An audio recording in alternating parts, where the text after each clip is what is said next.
Hello, my name is Zuri Sky. You ever been erased? Quietly? Not all at once. Just one piece at a time.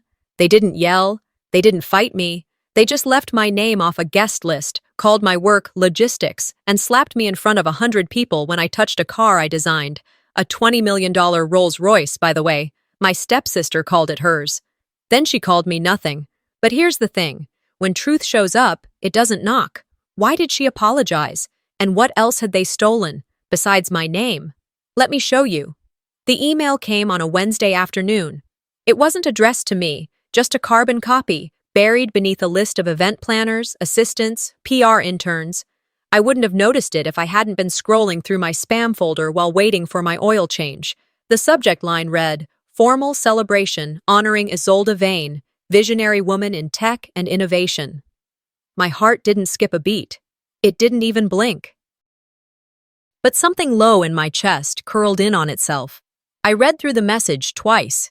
It was full of pleasantries, press release-worthy buzzwords, trailblazer, brand architect, family pillar. It praised Isolde like she'd built Rome, repainted the Sistine Chapel, and personally installed the engine in the $20 million Rolls Royce that would be displayed at the event. What got me wasn't the praise, it was the assumption that I wouldn't be there, that I wouldn't notice. There was no mention of me, not in the invite, not in the speaker list, not even in the logistics. And yet my work, my system, that engine, it was mine. Not that anyone in that room would know. I didn't RSVP. I didn't respond. I just showed up. It was Friday night in Scottsdale, dry, golden dusk outside, with sunset spilling over the desert foothills. The kind of evening that made the rich feel invincible. I pulled up in a modest hybrid I bought used 3 years ago. A valet gave me a once-over like I'd wandered in from a gas station. "I'm here for the event," I said. He blinked at me, took a beat too long to respond. "Name?" "Zuri Sky." He looked through the list, skimmed it like it was a menu. "I don't see you on the guest roster." I pointed to the open doors where glittering gowns and tuxedos moved under strings of soft light. "That's my family in there." "Oh," he said flatly, then gestured me forward without offering a smile. "Go ahead." I walked in alone. Inside, the showroom had been transformed into a modern cathedral. The Rolls Royce sat at the center, glowing under custom lighting. Guests in silk and diamonds orbited around it like it was the moon. I spotted Isolde instantly. Hair in a sleek chignon, wearing a champagne-colored gown that hugged her like she'd had it tailored by angels. Cameras flashed as she laughed with donors, reporters, and people she only called family when there were microphones nearby. Her face was everywhere. On banners, on the event program, in a video loop projected onto a minimalist wall. Isolde Vane, the woman behind the machine.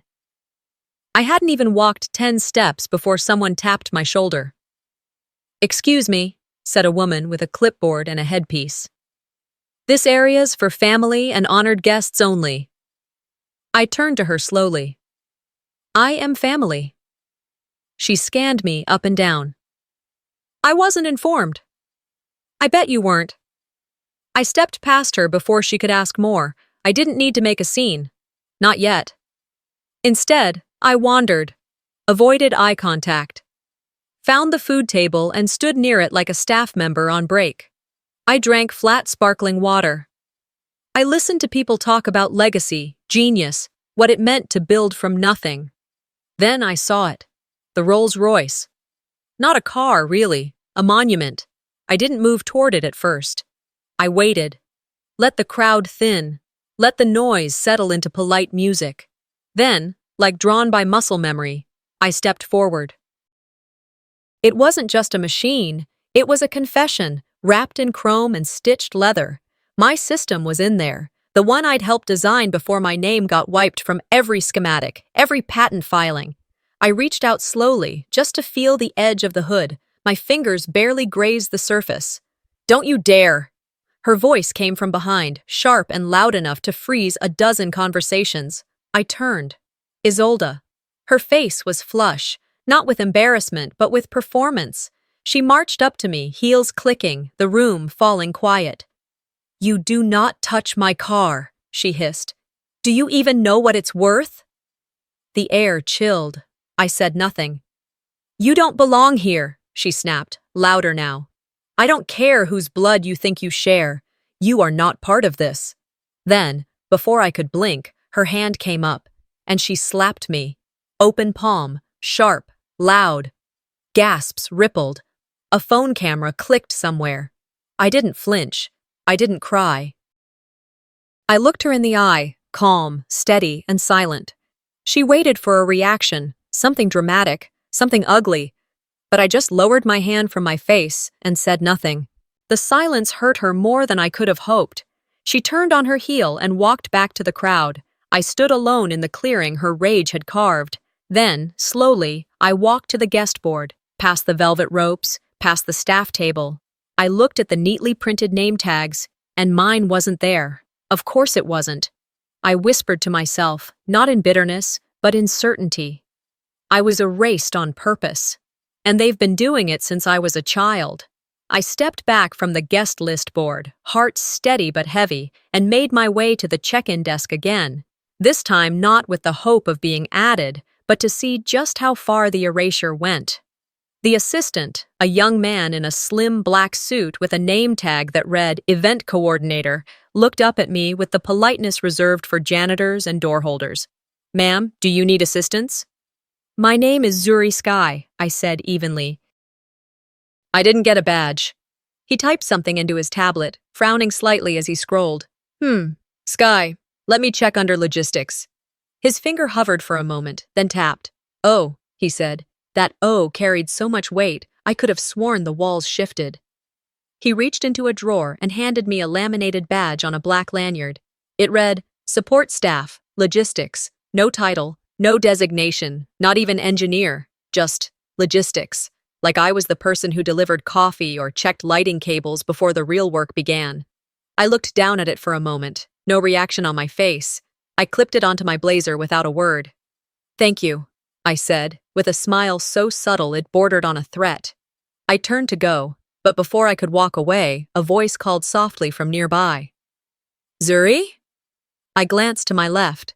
Standing near the digital photo wall was a man in a gray suit, thinner than I remembered him, but unmistakable, Jeremy Waters.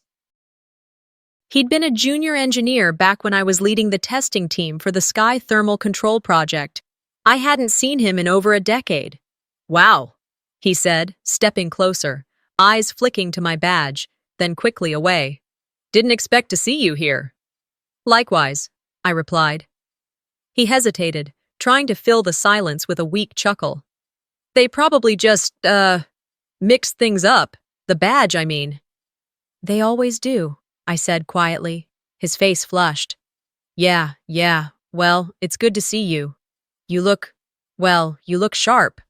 You look like you work in PR now, I said, half smiling. He laughed.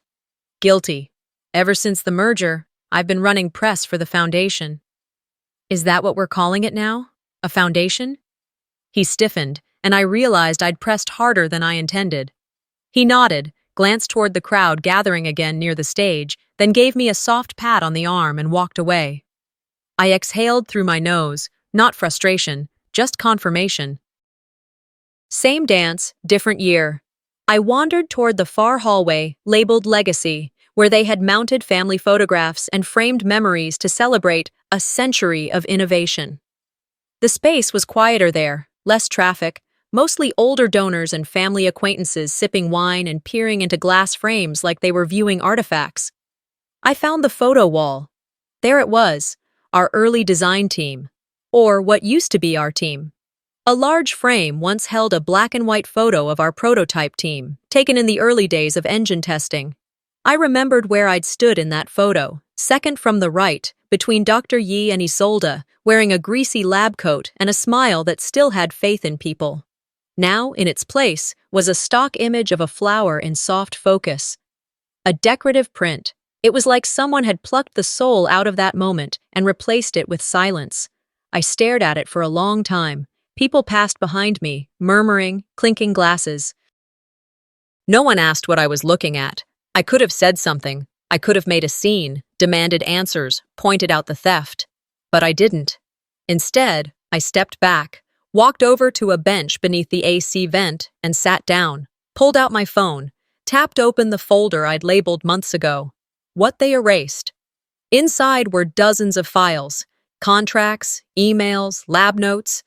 I scrolled past them slowly, letting the anger build in me like slow-burning coal. Then I tapped on one file. A PDF opened. Clean, clinical. A scanned document. At the top, patent submission. Thermal routing module, phase 1. And there, in the lower right corner, under lead systems architect, was my signature. My name, dated. Witnessed. I stared at it, thumb frozen above the screen. You can't erase paper, I whispered to myself. Not all of it. As I sat there, a wave of memories began to rise, unbidden but impossible to ignore. First grade. School play. I was a tree, literally, a tree. My costume was made of butcher paper. My name was left off the program.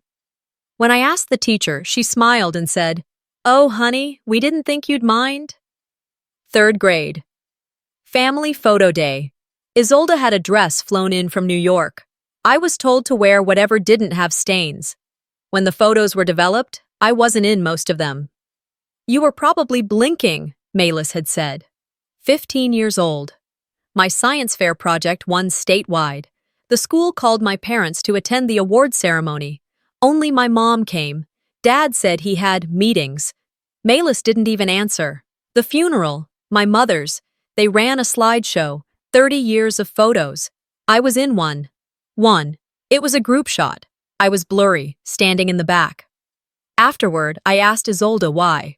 She shrugged. Maybe you weren't very photogenic. I wanted to scream then, but I didn't. Just like I didn't scream when she slapped me earlier. Just like I didn't scream when she claimed a system I had bled for, fought for, lived for, and turned it into a marketing slogan. What they didn't know was that silence doesn't mean surrender. It just means the moment hasn't come yet. I looked back down at the patent. At my name, my mark, my line in the sand. They could take my photo off a wall. They could put support staff on my badge. They could sell my name, market my silence, edit me out of my own mother's story. But they couldn't delete this. They couldn't delete me. I stood up, tucked my phone away, and made my way slowly back to the main hall. The lights had dimmed for the next video segment. Isolde stood at the front, gracious, composed, ready to deliver another monologue about vision and legacy. She didn't see me standing near the back, but I saw her. I saw all of them, and I knew, finally, what I would do next. The first document she opens, a patent schematic with her signature. It didn't matter that it was digital or that the font was standard and clinical. My name was there, burned into the file, time-stamped, dated, untouched. A record no one in that showroom could scrub away, no matter how many banners they hung or speeches they gave. I held the phone like it was something fragile. Then, slowly, I slipped it back into my pocket and made my way toward the stage area where the tribute ceremony was beginning. The lights had dimmed. A hush fell over the crowd as a spotlight bathed the elevated platform in gold. Voices whispered, a few glasses clinked together, and somewhere near the sound booth, I heard the cue. Rolling in 3, 2. The screen behind the stage came alive. Tonight, the narrator's voice boomed with rehearsed gravitas. We celebrate a legacy of innovation, of vision, of brilliance embodied in one woman, Isolde Vane. I didn't react. I took a spot near the side wall, in the shadows, just out of the reach of the camera lights. From there, I had a full view of the screen, the crowd, and Isolde herself, seated at the center table like a duchess at court. Her posture was impeccable, head tilted slightly like she was pretending to be surprised by her own grandeur. The video played on. Images flashed across the screen. High-speed footage of engine tests, animated diagrams of fluid control systems, slick transitions of glossy prototypes. I recognized nearly every frame, because I had been there. That was my hand adjusting the circuit cable. My handwriting on the whiteboard, quickly blurred to avoid too much detail. My system's evolution unfolding in visual form, except every narrative voice belonged to her, Isolde. During this phase, she said on screen, perfectly made up, filmed in soft studio light, we identified key inefficiencies and pivoted our approach to prioritize adaptive routing, which ultimately reduced heat surges and improved fuel economy. I almost laughed. She hadn't even been on the development floor. Her visits back then lasted 10 minutes at most, just long enough to snap a few photos and leave with a press quote. I waited for my clip. There had been just 10 seconds of voiceover I had recorded weeks ago at the request of an intern. A polite inclusion, or so I had thought. I didn't want the spotlight, just the truth. But the clip never came. Instead, the video transitioned into personal testimonials from executives and donors, all praising Isolde's unique blend of technical prowess and emotional intelligence. She had, according to one board member, redefined what it meant to lead with both heart and mind. A man standing near the curtain turned toward me, surprised. "Oh, you're still here." It was one of the tech crew. I gave him a small smile. "Just observing." He hesitated, stepped closer. "Hey, I'm really sorry. They pulled your audio clip this morning." Said it didn't match the tone of the evening. I didn't blink. "Did you pull it?" "No, ma'am. Orders from higher up." I nodded, then asked, "Is the original file still on the drive?" He hesitated again. I think so." "I'll need a copy," I said, calm and clear. He looked over his shoulder, then nodded once and walked away quickly. The video ended to thunderous applause. Isolde stood and offered a modest smile, pressing one hand to her chest in that signature "I'm so humbled" pose she'd perfected years ago. People rose from their seats to offer a standing ovation. I did not. I turned and walked toward the corridor, passing servers with trays of champagne and murmuring guests chatting about how far she's come. I found an empty hallway that led to a restroom, but I kept walking past it until I reached a mirror tucked behind a forgotten nook in the wall. I stared at myself, hair pinned back, eyes sharper than I remembered, face composed but tired. "You won't silence me forever," I said to my reflection. I took out my phone again and opened a message to Tamsin. "We're going ahead. Prepare the documents." I hit send. I stood there for another minute, letting the adrenaline settle into something calmer, colder. Then I made my way back toward the exit of the corridor, intent on finding a place to sit and gather my thoughts. Before I did, I paused to check my phone again, just to delete the tribute video out of principle. But as I tapped to remove the file, a detail caught my eye. At the bottom of the file properties, metadata, barely visible without scrolling, was a line of embedded code. File name, Tribute Final, V74+ZS. My initials, ZS. Someone, perhaps by accident, perhaps not, had left me in. Just enough for anyone tech-savvy to trace it back to the real source. They could strip my name from the screen, mute my voice, cut my clip, but they couldn't erase the trace embedded in the bones of the project. I stared at the letters for a long moment. My thumb hovered over the delete button. Then I smiled and pressed Save As instead. I renamed the file Proof, and I moved it to a hidden folder only I could access. Some stories don't start with applause or a spotlight. Some start in silence.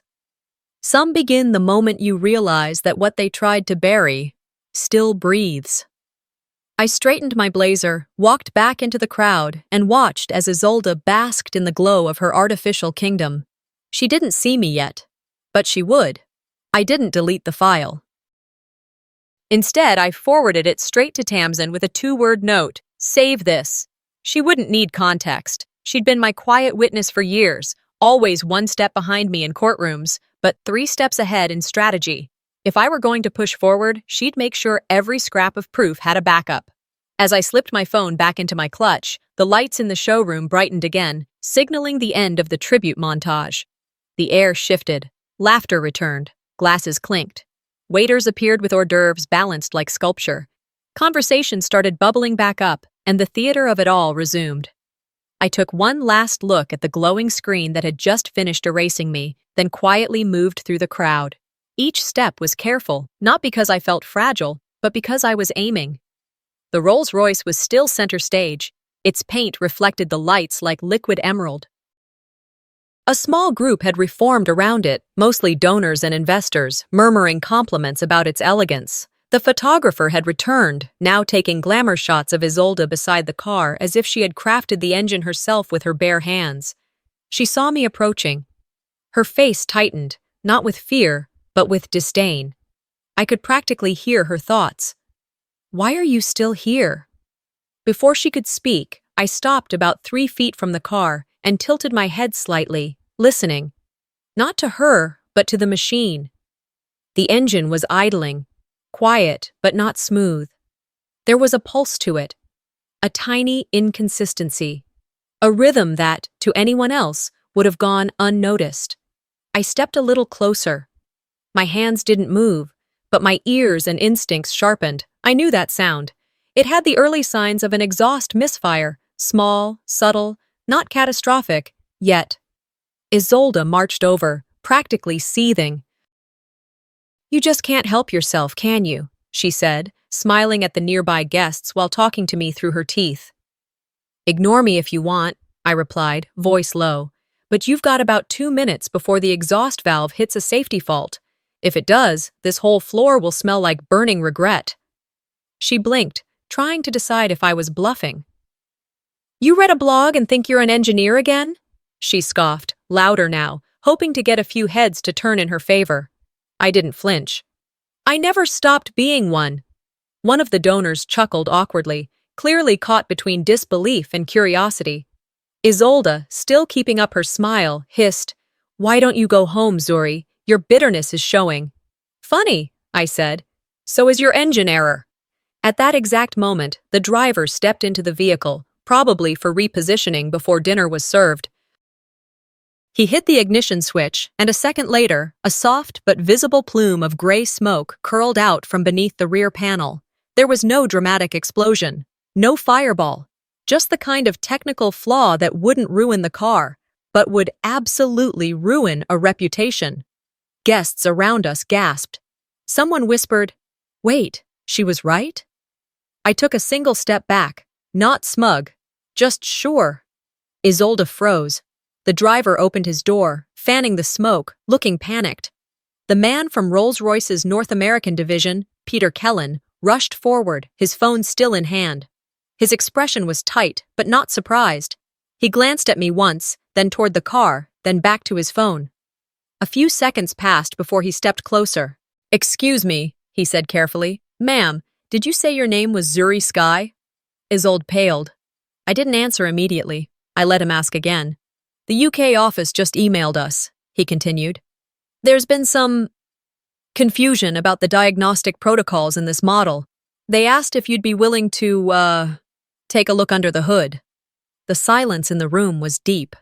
Not dead, just holding its breath. I didn't move. Yet. "Let me guess," I said. "The updated firmware never reached this unit. The exhaust sensor still responds to the V1 thermal index curve, not the recalibrated one." He blinked. "Yes, exactly that." I nodded once. "Of course it is." Isolde started to speak, but her voice failed to carry. She tried to smile again, but her face had gone still, like a mask cracking from the inside. I turned to Peter. "Tell your driver to pop the hood." There was no applause, no music, just the quiet shuffling of people repositioning themselves to get a better view. I crouched slightly, unlatched the side panel, and opened the front diagnostic hatch. Inside, everything gleamed, but I knew where to look. The bypass routing had a standard pin alignment. It hadn't been adjusted for the modified coolant flow. A 6-second recalibration, 10 if you didn't know what you were doing. I reached in, toggled the valve, waited for the sensor to clear, then reset the safety delay. A soft click. No more smoke. I stood slowly, dusted my hands against the hem of my dress pants, and closed the hood. Behind me, the showroom had gone from whispers to murmurs to silence again. Peter stepped forward. "That was very fast." "It's a simple fix if you know what the flaw is," I said. "Problem is, your diagnostics don't." Isolde opened her mouth again, but I cut her off. "Don't," I said quietly. She hesitated. I'm not here to humiliate you, I added. That seems to be your job tonight. The corners of Peter's mouth twitched, like he was holding back a reaction. I'm here, I continued, because that car uses a system I designed. A system I submitted to your UK office 5 years ago, before the patents were redirected. And my name, removed. A few gasps now. Real ones. Peter blinked. Wait, your system? Yes. I reached into my bag, pulled out a folded printout, the same one from earlier, my schematic, my signature. I handed it to him. He scanned it quickly, face draining a little as he recognized the file. I think, he said slowly, we need to talk. I stepped back from the car and joined the rest of the crowd, not at the front, not on the stage, just in the room, present. A woman nearby turned to her friend and whispered, "Why hasn't she been in the press?" Another answered, "Because stories like hers don't get told until they're too loud to ignore." I didn't need the microphone. I didn't need the camera. I just needed one more witness, and I had them now. But it's still here. That was all I said. I didn't need to raise my voice. Didn't need to explain what everyone had already witnessed with their own eyes. The room stayed quiet, not empty, just still, like it was holding its collective breath, waiting for the next beat. I could feel the heat of it pressing in from all directions, the tension, the weight of attention, the beginning of doubt spreading across faces that had once looked at Isolde like she was a miracle in designer heels. I turned away from the car, adjusted the cuffs of my blazer, and took a step back. Not in retreat, but in reset. The adrenaline was fading, but my mind stayed razor sharp. The event staff began to shift, and so did the guests. A few murmurs passed between shoulders. People started recording again. Peter from Royce remained near the car, still holding the patent copy I'd handed him. He wasn't talking. He was processing.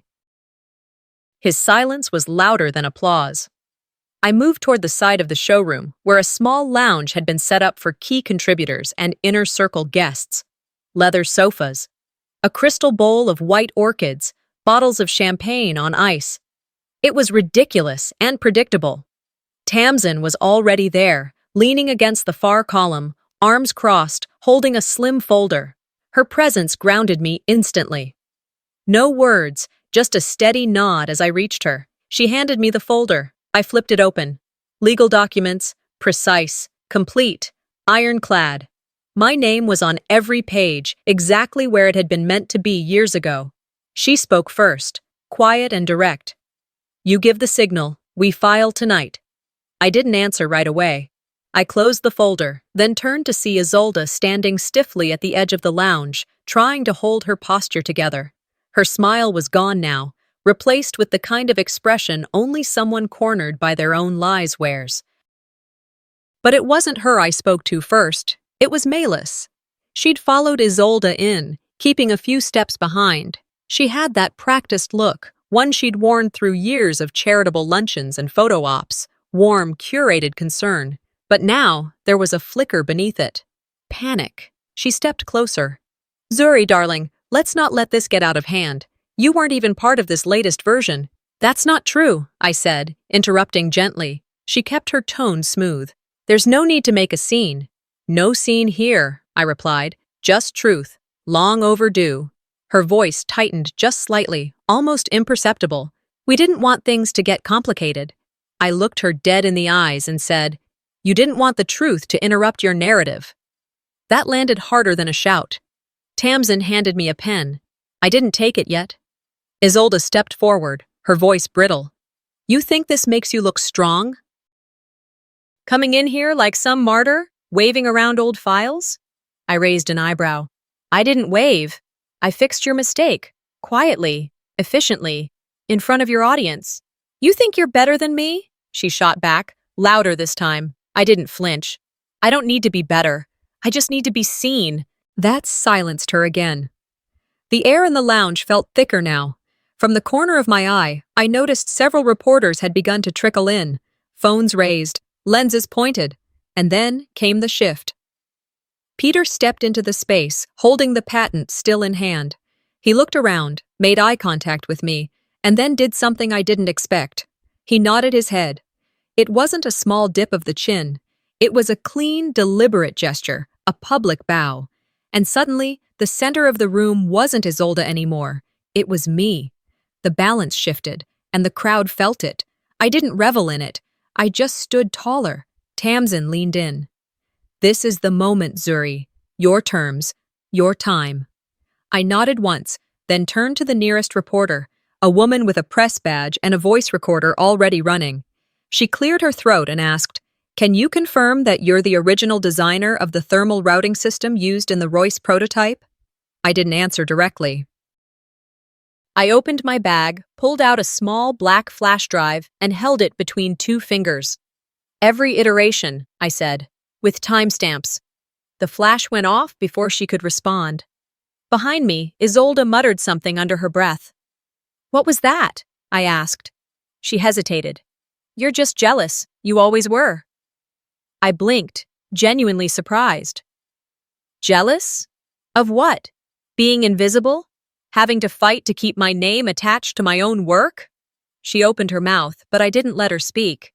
"Let's be honest," I said. "This isn't about jealousy. It's about control. And yours is slipping." The silence that followed wasn't awkward. It was cleansing. Tamsin handed me the pen again. I took it. Then I turned to both of them, Isolde and Melis, and said loud enough for everyone to hear, "This ends tonight, one way or another." I signed. The flash drive went into the reporter's hand. Tamsin's folder closed. Peter stepped forward again. "I think we'll need a meeting with our legal team." I nodded. "I'll make time." At that moment, across the room, another journalist zoomed in on the vehicle's registration panel. Someone gasped audibly. I didn't need to look. I already knew. I heard a voice rise over the room. "The car's registered to Zuri Sky." Isolde's face drained of all color. I turned slowly toward her. "You built an empire on a name you tried to erase," I said. "But it's still here." And then I stepped aside, leaving her to stare at the truth she had no idea how to dismantle. "You did that the moment you let them ruin mine." The words hung in the air longer than I expected. For the first time all evening, my father didn't have a comeback.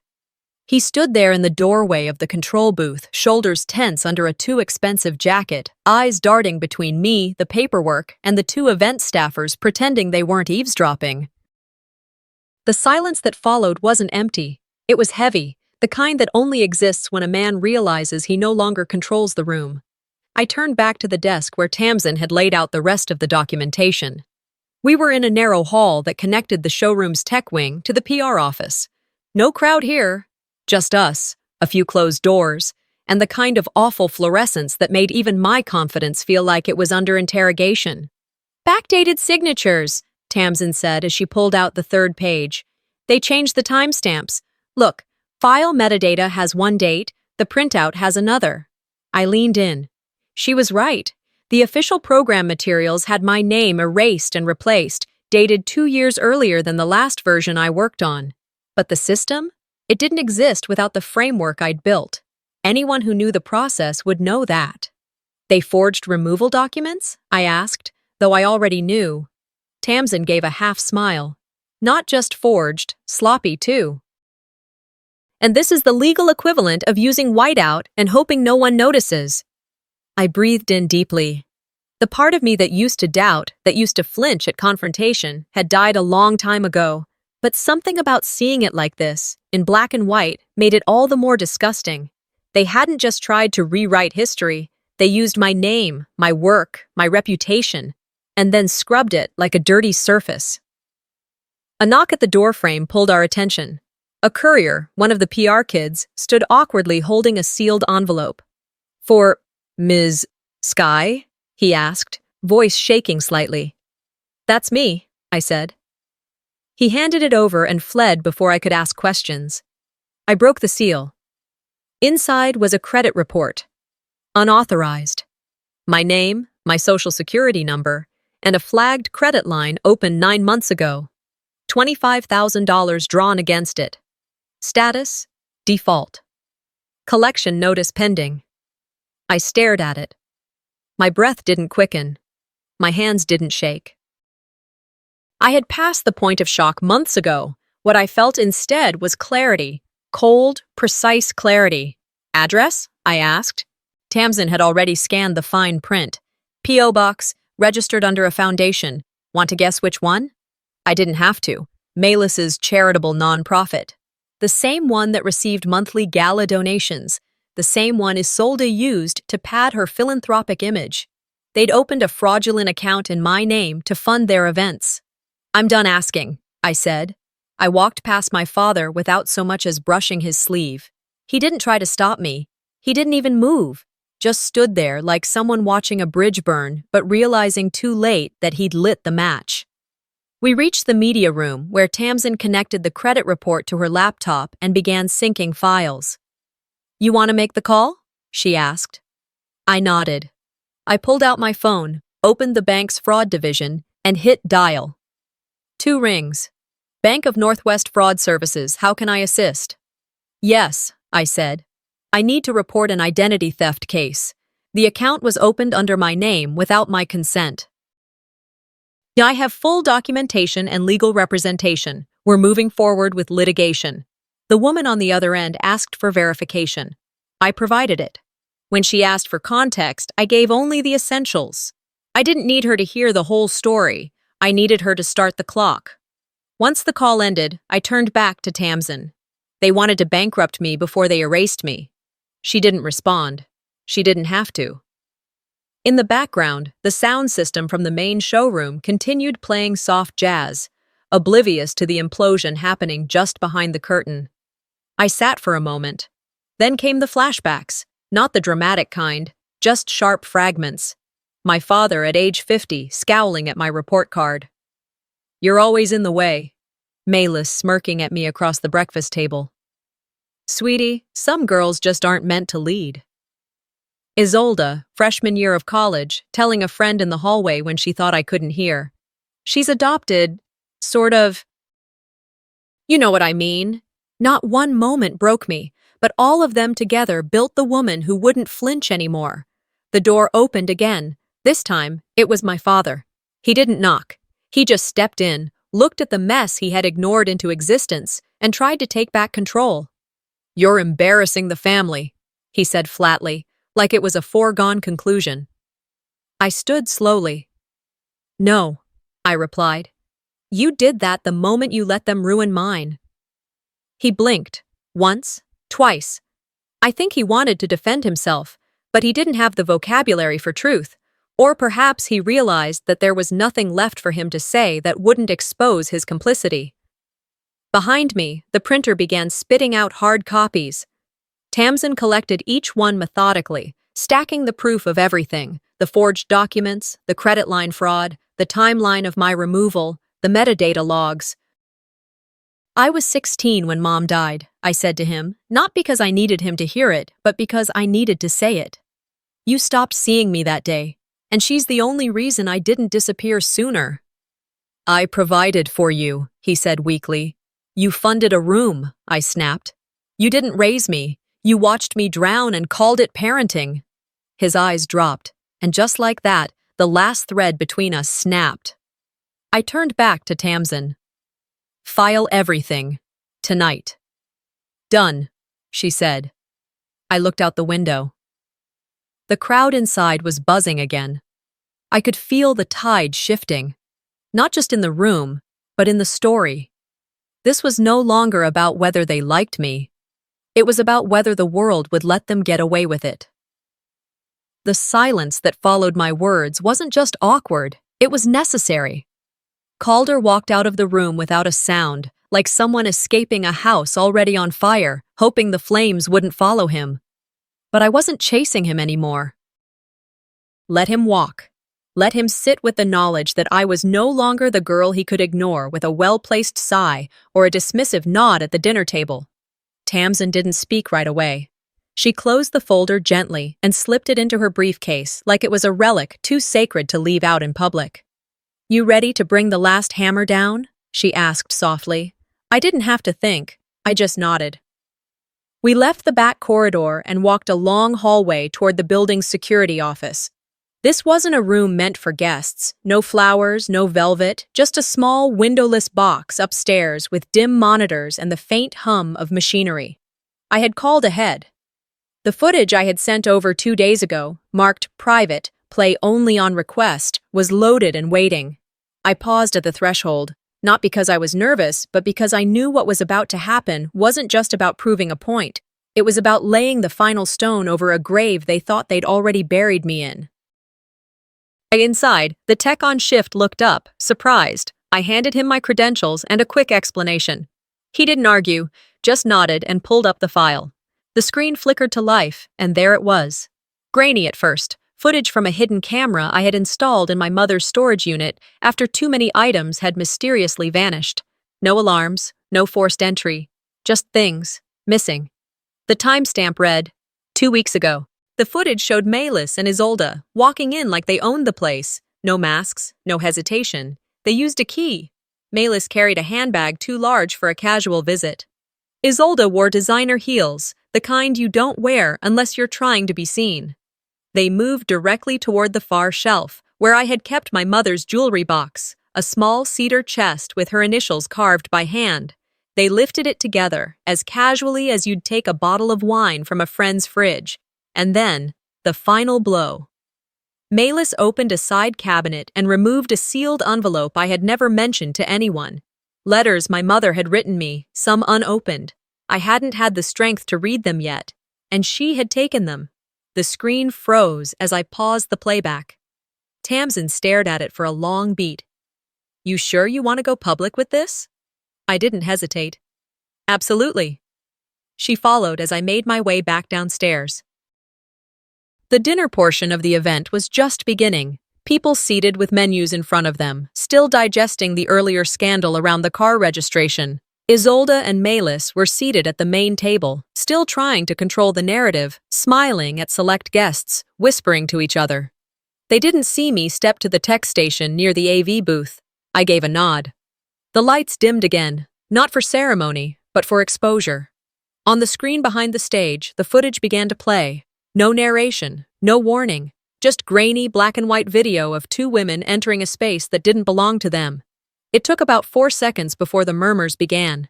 By 10 seconds, the room was shifting. Someone gasped. Another turned their head sharply toward Melis, then back to the screen. Isolde's voice cut through, high and thin. "Turn that off!" The technician didn't move. I stepped forward and spoke. No mic, just voice. "I have nothing left of my mother. And now the world knows who took what remained." Gasps turned to quiet shock. Melis tried to stand, shaking her head, but the footage continued. A clear frame showed her reaching into the cedar box. Her face in full view, calm, deliberate. Isolde stood too, knocking a water glass over. "This is a misunderstanding," she said loudly, but her voice cracked at the edges. "A misunderstanding where you broke into a unit with a key that wasn't yours?" I asked. The room had gone eerily still again. Forks lowered, phone cameras raised. Isolde tried again, voice trembling now. "Our assistant was supposed to catalog those things. She misunderstood what we asked her to do." I stepped closer to the stage. "You looked straight into the camera, Isolde." She froze. It was over. The damage was done, not just to their image, but to the lie they'd crafted for years. I didn't need to push further. The crowd was already finishing the story for me. Someone whispered, "They took her mom's things?" Another said, "And forged her name, too. Jesus." Melis sank into her chair like air had been pulled from her lungs. No more poise, no more curated elegance, just someone finally feeling what it meant to be caught. Tamsin touched my arm. I turned. Her phone screen was lit up. Hashtags were already trending. #Zuri, Sky, #erased and returned. Sky inheritance, scandal. The entire event had become a live feed, stitched together by angry strangers with opinions and fast thumbs. And it wasn't rage I felt. It was relief. I walked past the main table slowly. Guests parted for me like a tide. Some nodded, some whispered, but no one looked away. As I passed Isolde, I leaned in, not cruel, just clear. Apologize now, before the world asks why you slapped the real owner of the car. She didn't speak right away. Her jaw clenched, her hands curled into fists at her side. Then she stood, robotic, mechanical.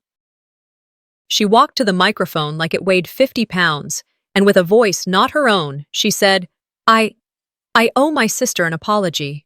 She said the words, but her voice betrayed her. That polished, media-trained cadence Isolde always relied on was gone. What came out instead was hollow. I owe my sister an apology. There was a pause, just long enough for every eye in the room to assess her. And they did.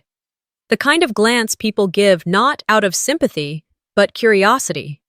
They wanted to see what contrition looked like from someone who'd never needed to apologize before. I didn't move. I let the quiet hang.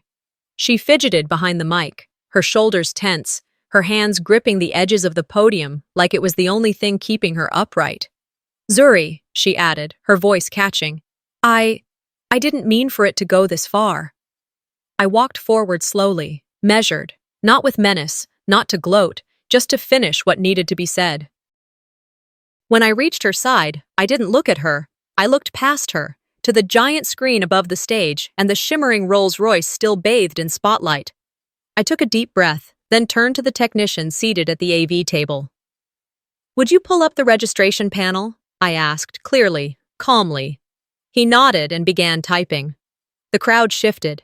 People craned their necks. Phones lifted again. The screen flickered, then settled into a crisp image, the car's digital documentation projected in clean font. Owner, Zuri Sky. That was it. 2 words. But they landed like thunder. Gasps erupted. I heard one man say, "You've got to be kidding me." Another woman muttered, "It was hers all along." I stepped to the microphone and faced the room. This event, I began, was never about a car. Not really. It was meant to celebrate legacy, vision, contribution, innovation. But somewhere along the way, the people behind the curtain decided legacy meant whoever could speak loudest, pose best, and erase fastest. No one spoke. I came tonight with no expectations, no speeches in my pocket, no cameras following me. But what I've learned, what I've remembered, is that truth doesn't wait for permission. It stands whether you clap for it or not. I turned toward my father. He sat 2 rows from the stage, still and silent, arms crossed, eyes unreadable. I knew that look. I'd grown up staring into it, waiting for approval that never came. You once told me that only power speaks, I said, that people only listen when you control the narrative. So here I am, speaking through a power you never thought I'd hold. A few guests shifted uncomfortably in their seats. The air in the room was thick now, not with tension, but with exposure. There was no going back, no half steps or excuses to retreat into. I reached into my blazer and pulled out a sealed envelope. Tamsin stood at the edge of the stage, already prepared. I handed it to her. She opened it for me as I continued. This, I said, is my legal statement. I am severing all inheritance ties to the Sky Foundation. I want no money, no titles, no claims. I am also legally removing my name from any affiliation to the family's business registry. I am, as of tonight, done. Murmurs spread. I looked at Malis, who looked as though someone had just slapped her with her own secrets. This isn't revenge, I said. It's release. Then I stepped down. I passed Isolde as I left the stage. She couldn't meet my eyes. I didn't force her to. Some reckonings happen in silence, and hers had already started. As I neared the main exit, a cluster of reporters approached. I raised one hand before they could speak. I'm not answering questions, I said gently. This wasn't for spectacle. It was for my mother. And for me. They backed off, respectful now. The overhead lights had started to dim as the final hour of the event slipped into its end. I passed by the rolls one last time. No one stood near it now. The glamour had dulled. The myth had shattered. It looked less like a trophy and more like what it really was, A machine. Useful. Impressive. But soulless without honesty. I paused for a second, hand brushing the hood. Not to claim it, but to close the loop. This wasn't a win. It was a reckoning. As I stepped out into the night, cool air brushed against my skin.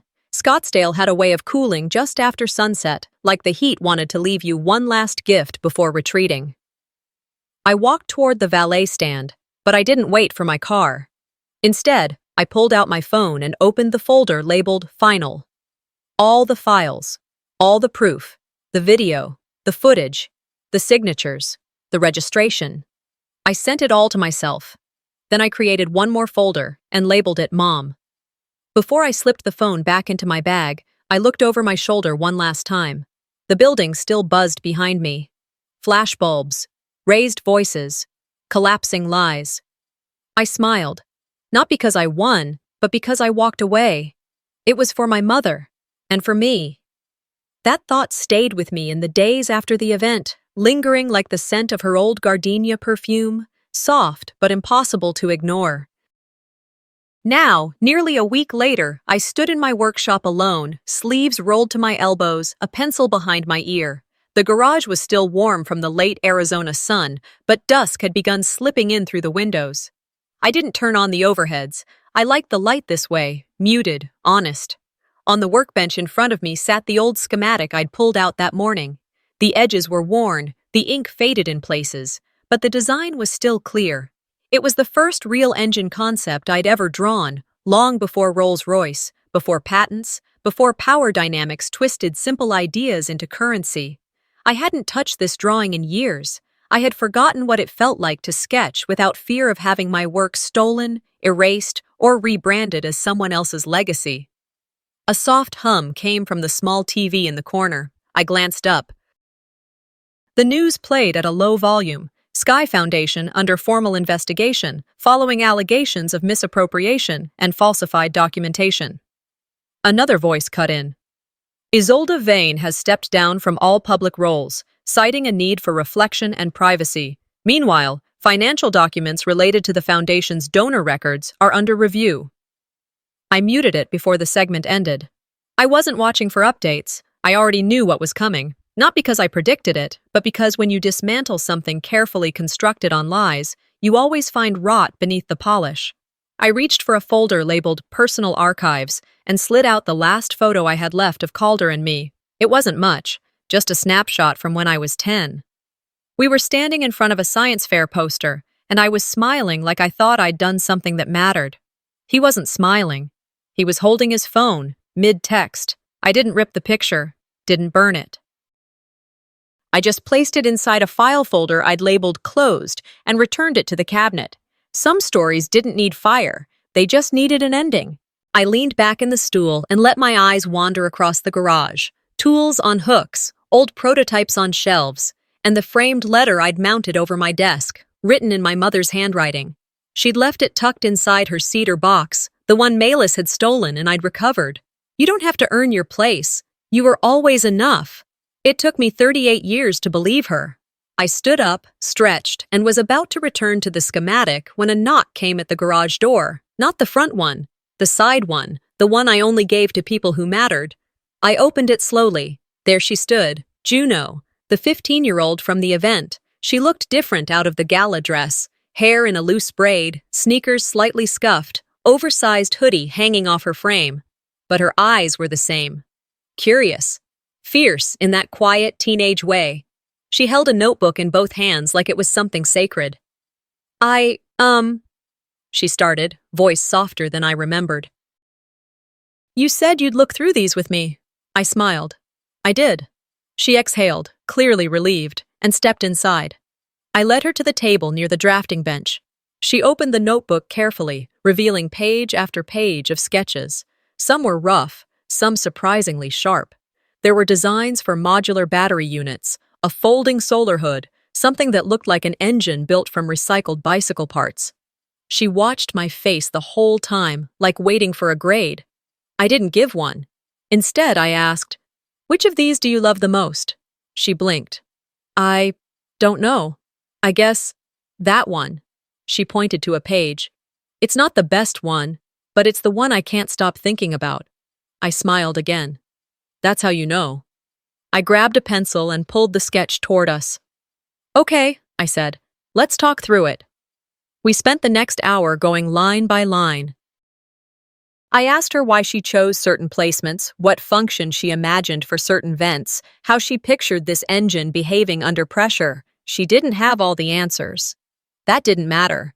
What mattered was she showed up. What mattered was that she dared to ask for space. At one point, she looked around the garage, then back at me. Was it hard? She asked. Like, doing all this while people tried to push you out? I didn't answer immediately. Instead, I picked up the framed letter again, handed it to her.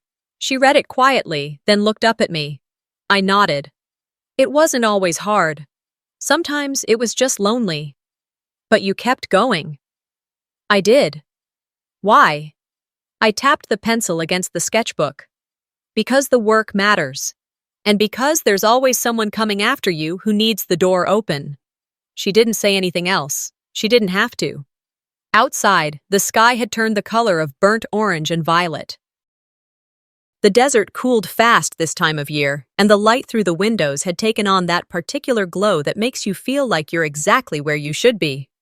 We went back to the sketch. She made a correction. I nodded approval. And then, as the hum of the fluorescent bulbs carried into the stillness of the evening, I said, almost to myself, "You know, this engine could change everything." Her eyes lit up. I don't know what comes next. I don't need to. I built something here, and this time it has my name on it. Sometimes, the loudest victory is the one that ends in silence. Zuri didn't fight to be accepted. She fought to be seen. Her story reminds us that being erased doesn't mean being powerless. You don't need to scream to claim your truth. You just need to stand your ground. What would you have done if your own family tried to erase you? If this story moved you, leave a comment, share your thoughts, and don't forget to subscribe. More true, emotional family stories are coming your way.